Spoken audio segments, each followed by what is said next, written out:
గొల్లపూడి మారుతీరావు. గొల్లపూడి మారుతీరావు గారు 1939 ఏప్రిల్ 14న ఆంధ్రప్రదేశ్ రాష్ట్రం విజయనగరంలో ఒక మధ్యతరగతి కుటుంబంలో అన్నపూర్ణ సుబ్బారావు దంపతులకు జన్మించారు. ఆయన మ్యాథమెటికల్ భౌతిక శాస్త్రంలో బిఎస్సి చేశారు.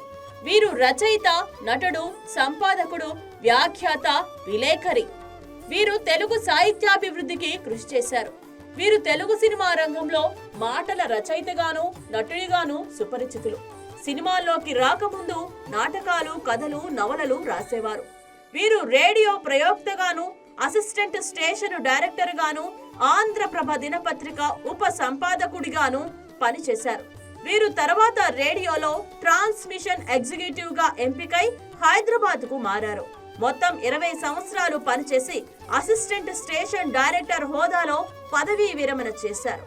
ఆకాశవాణి విజయవాడలో కూడా పనిచేశారు. కార్యక్రమ నిర్వాహకునిగా పదోన్నతి పొంది సంబల్పూర్ వెళ్లారు. ఆ తర్వాత చెన్నై, కడప కేంద్రాలలో కార్యక్రమ నిర్వాహకునిగా బాధ్యతలు నిర్వహించారు. సినిమా రంగంలో ఆయన మొట్టమొదటి రచన డాక్టర్ చక్రవర్తికి ఉత్తమ రచయితగా నంది అవార్డుతో పాటు మరో 3 నందులు అందుకున్నారు. వీరు ఇంట్లో రామయ్య, వీధిలో కృష్ణయ్య సినిమాతో నటుడిగా సినిమా రంగ ప్రవేశం చేశారు. 250 చిత్రాలకు పైనే సహాయక నటుడిగా, హాస్య నటుడిగా వివిధ పాత్రల్లో నటించాడు. మారుతీరావు గారు రాసిన తొలి కథ ఆశాజీవి ప్రొద్దుటూరు నుంచి వెలువడే స్థానిక పత్రిక రేనాడులో 1954 డిసెంబర్ 9న వెలువడింది.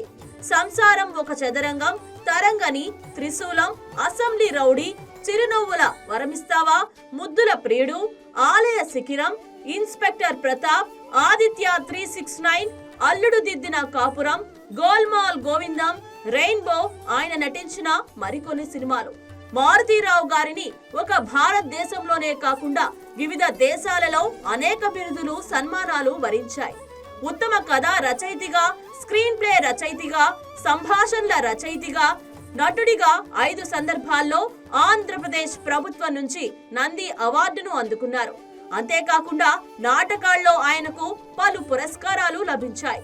భార్యాభర్తల కోసం ఉద్దేశించిన ఈటీవీ నిర్వహించిన మనసున మనసై, జెమినీ టీవీ నిర్వహించిన ప్రజావేదిక వంటివి ఆయన నిర్వహించిన ప్రజాదరణ పొందిన బుల్లితెర కార్యక్రమాలు. 12/12/2019 తేదీన వీరు తుది శ్వాస విడిచారు.